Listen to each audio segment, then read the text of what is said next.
maombi ya hatima na sadaka.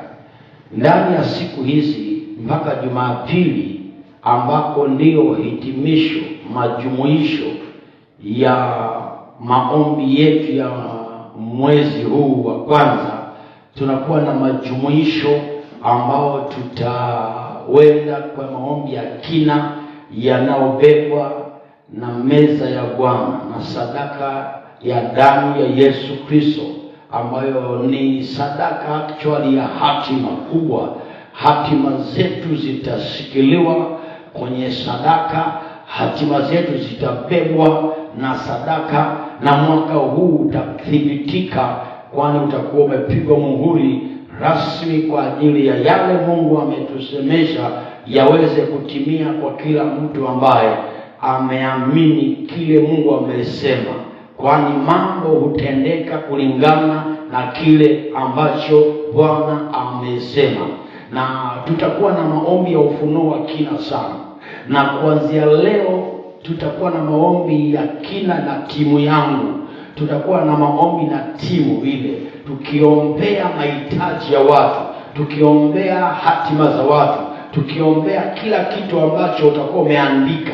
Na kama ulishaandika utakuja nacho Jumapili, na kama kipo tayari tunaendelea kuomba. Lakini nataka uwe na imani kubwa, andika mambo fulani ambayo tutashikamanisha na hiyo sadaka ya hatima, na maombi hayo yatakuwa sio ya kawaida. Na pengine wewe uko mbali katika nchi tofauti au mkoa mwingine, inua imani yako kwa namba hiyo, utawasiliana, utume maombi yako na utume sadaka yako, maana tunaenda kuinua hatima kwa ajili yako. Tunaenda kuandika historia kwa ajili yako, ili historia yako iweze kuinuka kwa upya kabisa.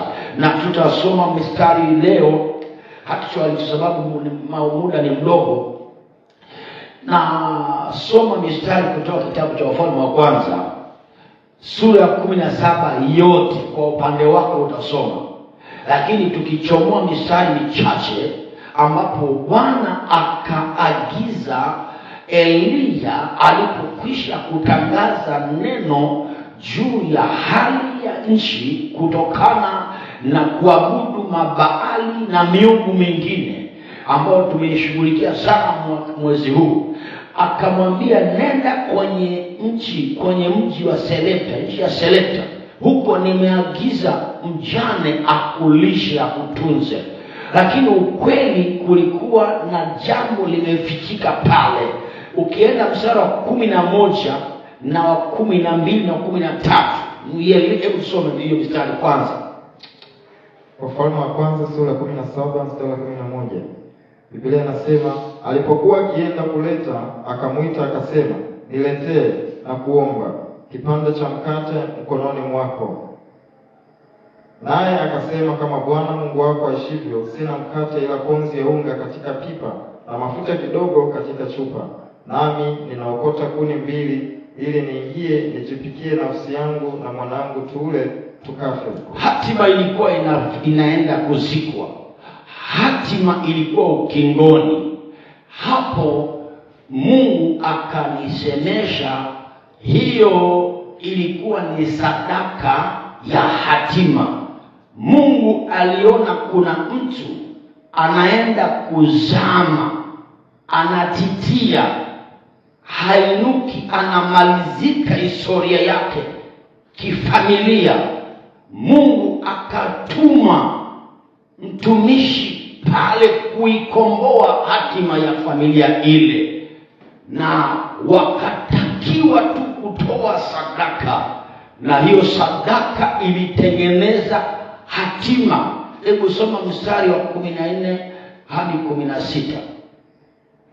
Eliya akamwambia, usiogope, enenda ukafanye kama ulivyosema, lakini unifanyie kwanza mkate mdogo ukaniletee, kisha ujifanyie nafsi yako na mwanao. Basi akaenda akafanya kama alivyosema Eliya na yeye mwenyewe, na Eliya na nyumba yake wakala siku nyingi. Lile pipa la unga alikupunguka, wala ile chupa ya mafuta haikuisha, sawa na neno la Bwana alilonena kwa kinywa cha Eliya. Elia akamwambia hivi, ambapo na mimi ndivyo ninavyokwambia, usiogope. Usiogope uhalisia ulio nao. Nenda kafanye kama nilivyokwambia, na weka priorities in order. Weka vipaumbele kwenye mstari, ukanifanyie kwanza mimi. Maana yake anaambiwa toa sadaka kwa Bwana kwanza, kisha ushughulike na mambo yako, kisha uifuate ya kwako. Mwaka huu tuko Januari. Jumapili tunatoa sadaka za mwaka huu kuweka wakfu. Usiogope hali ulio nayo. Naongea kama nabii Elia alivyoongea. Hatima yako imebebwa kwenye utii wako. Hatima yako imebebwa kwenye imani yako kwa neno la mtumishi wa Bwana. Hapo ndipo mambo yako yamefungamanishwa. Akakubali, sura 15, akafanya vile yameambiwa na nabii wa Bwana. Ndipo mambo yake yakamnyokea, mambo yake yakawa safi, mambo yake yakafunguka, maisha yakasonga. Hakupitia majanga ambayo wengine waliyapitia. Alisikia tu habari zikiendelea, nyumba ile na nyingine na ile, wamedondoka wangapi, mifugo mingapi imedondoka. Alinyamaza kimya, akiwahurumia. Ni kweli aliwahurumia, lakini hakuwa na la kufanya. Alikuwa kwenye pointi ambayo analindwa na sadaka yake, na sadaka yake ilikuwa ni mara 2 hiyo aliyotoa kama chakula, lakini na chumba alichompatia mtumishi wa Bwana. Akamwambia, na wewe kaa hapa hapa.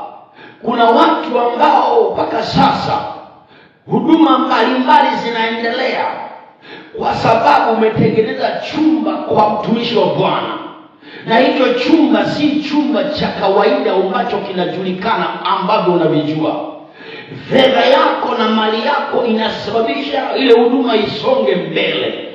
Fedha yako ni chumba kwa watumishi wa Bwana ambao wanahubiri Injili kwa sababu ya zaka zako, kwa sababu ya sadaka zako, kwa sababu ya moyo wako wa kujitoa. Umewatunza watumishi hata wakatulia kumsikiliza Bwana. Huyu mama alimsaidia huyu mtumishi, akampa chumba. Hebu chukulia ile sadaka zako unazotoa, maisha yako hazijapotea. Zitengeneze kama ni chumba ulichotengenezea pengine kanisa lako. Inawezekana uko nchi fulani, kanisa unalosali, lakini umekuwa ukisimama na kanisa hilo, umekuwa ukisimama na watumishi wa Bwana, umekuwa ukihakikisha Injili inasonga mbele. Tengeneza hicho ni chumba umemtengenezea Bwana. Ndivyo ambavyo Bwana atatokea kwako. Huyu mama nikagundua alikuwa ni mdhambi, na yeye mwenyewe kajitaja. Mstari wa 17, mtoto wake akaugua na akafariki. Mstari wa 18, mama anajieleza. Nilipata point hapo, ndio maana nimekazia. Hebu soma mstari wa 18.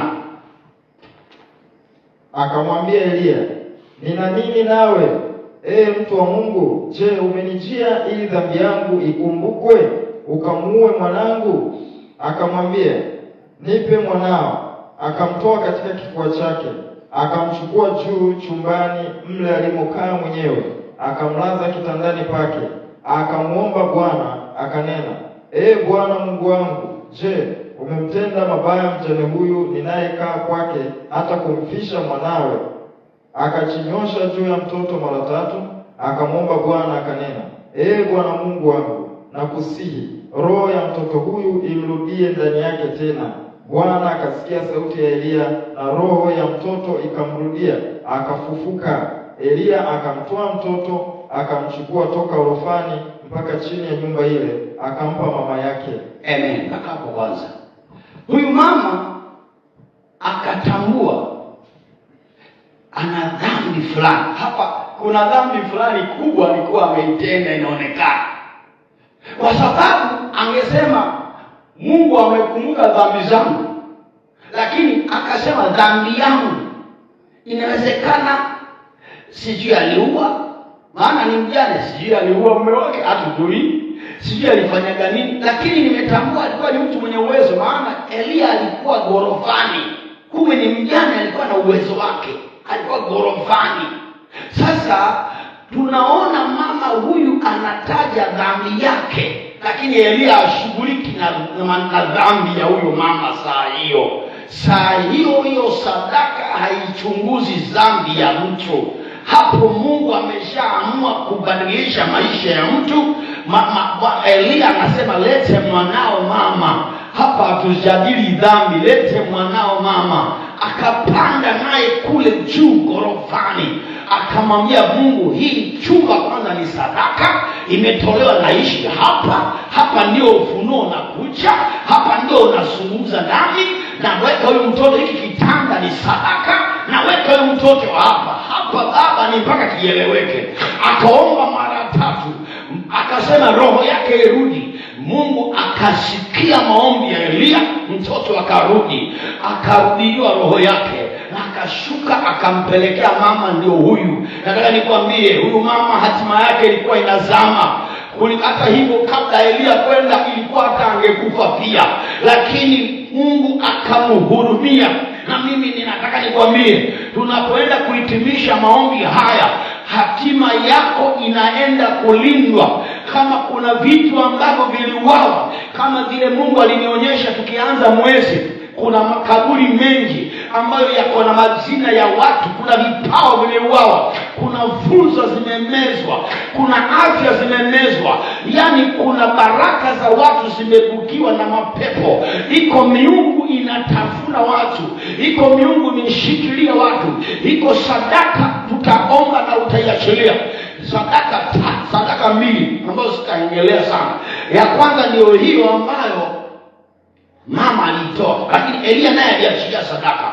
Madhabahu hii itatoa sadaka pia, sadaka ya kitaifa.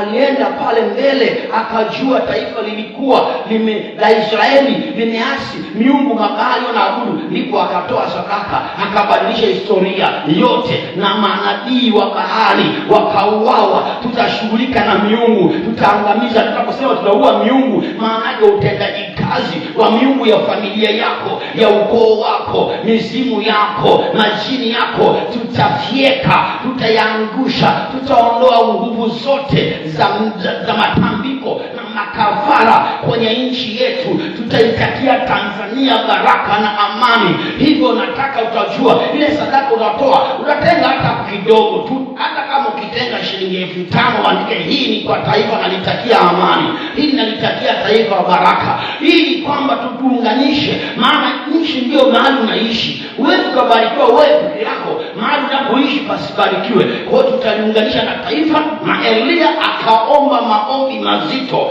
Tutaomba maombi mazito. Muda wangu unitoshi kuendelea kueleza. Maandiko yanasema Elia alikuwa binadamu kama sisi. Alipoomba siku mvua ikazuiwa kwa miaka 3 na miezi 6, akaomba tena, mbingu zikatoa mvua na nchi ikatoa matunda. Akaomba kwa bidii hizi siku 3, na tutaomba kwa bidii. Tutahakikisha mambo yako, hata kama ilikuwa mache, tunasema lazima mambo yaonekane. Jumapili hii ambayo tunaunganisha na damu ya Yesu, sadaka kubwa ya Mungu ya hatima, na sadaka zetu tukiziachilia pale, hakika kila fursa, kila kipawa, kila hatima iliyouawa, kama vile yule mtoto alikufa, alirejeshwa kwa mama huyu. Tutarejesha vitu vyako, tutafufua vitu vyako, tutafufua baraka zako, mambo yako yatainuka. Hata kama ulitendaga dhambi, nasikia Bwana anaenda kusamehe, maana huu ni mwaka wa tofauti, huu ni mwaka wa kibali maalum. Hata angalia yale, maana ameona imani yako na ataishukua imani yako, hata dhambi yako itasamehewa. Ndio maana dhambi ile Elia hakuijadili tena, aliamua kusema lete mtoto mtoto, lete aliyekufa. Sijui mtoto yupi amekufa kwako, una nini kilichokufa kwako? Sijui ni mahusiano, sijui ni upendo kwenye ndoa, sijui ni biashara, sijui ni uchumi, sijui ni afya, sijui ni miradi, sijui ni kitu gani. Kuna kitu kimeshikiliwa, adui amekikamata, lakini tunakwambia mwaka huu ndio mwaka wa kwako, ambao adui hatavumilia tena, hatashikilia zaidi. Maana Elia ameinuka. Mtoto lazima arudi, mtoto lazima arudishiwe roho yake, mtoto wako lazima arudishiwe roho yake. Sijui mtoto mweke jina lake, wewe sijui ni yupi. Bwana akuonekanie katika jina la Yesu. Sema amina, amina. Sema amina.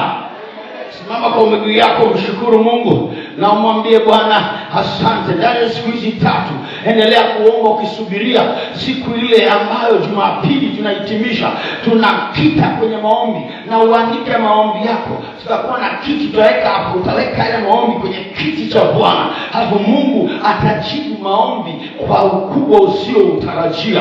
Baba, nashukuru kwa kila mmoja ambaye leo amesikiliza, maana tangu mwanzo Januari hii ilipoanza, Baba, ulinipa kuchambua katika mwaka huu ile neno la mwaka ya kwamba ni kibali maalum. Tumeona Esther alivyotembea katika kibali akakomboa taifa. Tumeona Nuhu alivyotembea kwenye kibali akakomboa familia, akaanzisha kizazi. Tunaona Yusufu alivyotembea kwenye kibali akaokoa mataifa. Tunaona mwaka ule wa 6 ulivyobarikiwa, hesabu ya baraka ya miaka 3. Leo Baba, tunaamini ndio wakati maombi yanaanza kukuwasilia katika kiwango cha matokeo. Majibu yanaanza kuachiliwa. Watu wana imani Baba, wako watu wana imani Baba, wana imani kwa jambo fulani. Naomba kila mwenye imani ya kitu chake akamtendee. Yuko mtu kaandika kitu kwa bahasha, mwingine hajaandika lakini ameandika moyoni. Kila mmoja umtendee. Watendee watoa zaka wote, watendee watoa mafungu ya 10, watendee watoa sadaka. Baba, usikilize sadaka zao na ziunganisha na damu ya Yesu, ili ukawajibu katika namna ambayo hawatashangaa. Watashangaa, maana umeamua kuwatendea, wala hayupo kuzuia. Katika jina la Yesu, katika jina la Yesu, katika jina la Yesu. Sema amina. Sema amen. God bless you. Asante. Chukua sadaka yako tukaitoe sasa. Baba, twashukuru kwa sadaka hii. Kila mmoja ambayo ameweka imani katika kuitoa, naomba ukabariki imani yake na ukarimu wake kwako, ili kapige muhuri kwamba tumeanza season ya kupokea sasa. Katika jina la Yesu nimeamini kuomba, amen. Karibu.